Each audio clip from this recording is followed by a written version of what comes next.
Գնեք 3 քառակուսի մետր սարիկ եւ ստացեք եւս 2 քառակուսի մետր ընդամենը 1 դրամով։ Մանրամասները idealsystem.am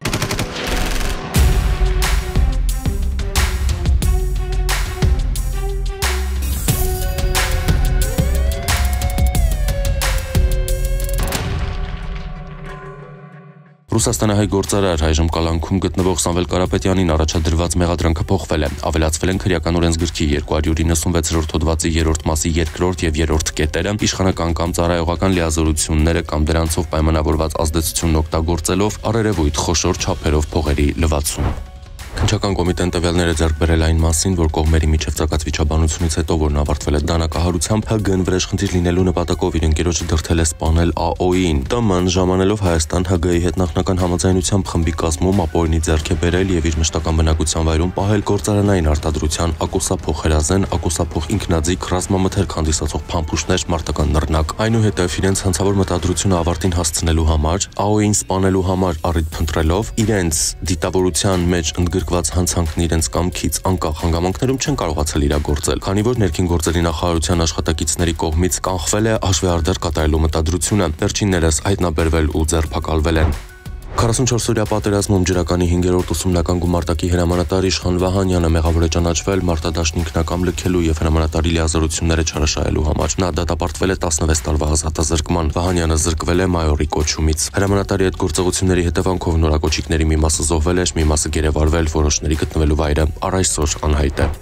Հոկտեմբերի 12-ին ահազանգ է ստացվել, որ Արամուս բնակավայրի վարչական տարածքում գտնվող դաշտամիջան հատվածում տղամարդու եւ կնոջ դիեր կան։ Ըստ նախնական տեղեկությունների սպանությունը կատարել է Արամուսի 61-ամյա մի բնակիչ, նա իր անունով հաշվառված ոսորդական հրացանով կրակոցներ է արձակել ամուսիններ, Արամուսի գյուղի բնակիչներ 64-ամյա տղամարդու եւ 59-ամյա կնոջ ուղղությամբ։ Նա ձերբակալվել է։ Հոկտեմբերի 11-ին տեղեկություններ են ստացվել, որ Չարենցավանում գործող Սուրբ Փրկիչ եկեղեցում թաղմանարարության ժամանակ դանակահարություն է տեղի ունեցել։ Վիրավորը ծայրահեղ ծանր վիճակում տեղափոխվել է բժշկական կենտրոն, որտեղ էլ գիտակցության չգալով մահացել է։ Ոստիկանները ենթադրյալ կասկածյալին հայտնաբերել ու տեղափոխել են բաժին։ Հոկտեմբերի 11-ին տեղեկություններ են ստացվել, որ Աբովյան բժշկական կենտրոն մի քաղաքացի է տեղափոխվել դանակահարված վիճակում։ Ոստիկանները պարզել են, որ վիրավորը Կոտայքի մարզի բնակիչ 51-ամյա Արշակն է։ Պարզվել է նաև, որ նույն օրը Աբովյանի Չափիճի 3-րդ շենքի բակում Կոտայքի մարզի բնակիչ 36-ամյա Սամվելը անհիմն հարցերի շուրջ վիճաբանություն է ունեցել Արշակի հետ, որի ժամանակ էլ իր մոտ եղած սուր կտրող ծակող առարկայով հարվածել է Արշակին։ Հոկտեմբերի 1-ին տեղեկություններ են ստացվել, որ անհայտ անձը կամ անձինք կոտրել են Արզնի բնակավայրի 10-րդ փողոցում գործող Հայփոստի 22-12 մասնաճյուղի դրամփականը մտել ներս տակնու վրա արել, ապա դրամարկղից գողացել 150,000 դրամ գումարը, ինչպես նաև Հայփոստի աշխատակցին պատկանող գումարը։ Հոկտեմբերի 6-ին տեղեկություններ են ստացվել, որ անհայտ անձը մուտք է գործել Երևանի Շիրակի փողոցում գտնվող Հասցենայից մեկում գործող հանրային սննդի կետ, որտեղ գողություն է իրականացրել։ Ոստիկանները ձերբակալել են կասկածյալին Երևանի բնակիչ 32-ամյա Մուշեղին։ Հոկտեմբերի 10-ին Սպիտակ Վանաձոր ավտոճանապարհին բախվել են Լոռու մարզի բնակիչներ 31-ամյա Լուսինեի վարած Toyota եւ 63-ամյա Հունանի վարած մարդատար Գազել Մակնիշի ավտոմեքենաները 7 հոգի տեղափոխվել է հիվանդանոց։ Հոկտեմբերի 10-ին Գետապ Մարտունի ճանապարհահատվածում բախվել են Վայոց ձորի մարզի բնակիչներ 36-ամյա Մեսրոպի վարած Toyota եւ 62-ամյա Սուսաննայի վարած Honda Մակնիշի ավտոմեքենաները։ Hyundai ուղևորներ Վայոց ձորի մարզի բնակիչներ 65-ամյա Sedan, 25-ամյա Diana-ն եւ Toyota-ի վարորդ Մեսրոպը, նրա ուղևորներ Վայոց ձորի մարզի բնակիչներ 45-ամյա Ալիկը, 36-ամյա Ռուբենը տեղափոխվել են հիվանդանոց։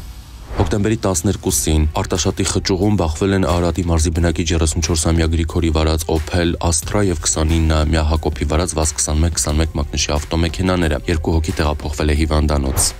Հոկտեմբերի 10-ին Մայրաքաղաքում Սյունիքի մարզի բնակիչ 21-ամյա Մուշեղն իր վարած Nissan մակնիշի ավտոմեքենայով դուրս է եկել երթևեկելի գոտուց, հայտնվել ճանապարհի եզրից դուրս մասամբ Հրազդան գետի մոտ, բուժասներ չկան։ Հոկտեմբերի 12-ին Գեղարքունիքի մարզի բնակիչ 47-ամյա Ստեփանն իր վարած BMW մակնիշի ավտոմեքենայով Ծովագյուղ Շորժա Վարդենիս ավտոճանապարհին վրայերթի է ենթարկել հետիոտնի, որը տեղում մահացել է։ Հոկտեմբերի 13-ին Երևանի բնակիչ 29-ամյա Արմենն իր վարած Ford Fusion մակնիշի ավտոմեքենայով հյուսիս-հարավ ճանապարհին դուրս է եկել երթևեկելի գոտուց, բախվել Բազալտե եզրաքարին, հայտնվել Մայթին, ապա կոտրել ժամանակավորապես տեղադրված ալյումինե պարիսպը, երկաթե էլեկտրասյունն ու հայտնվել հետիոտնի համար նախատեսված Մայթին, 1 հոգի տեղափոխվել է հիվանդանոց։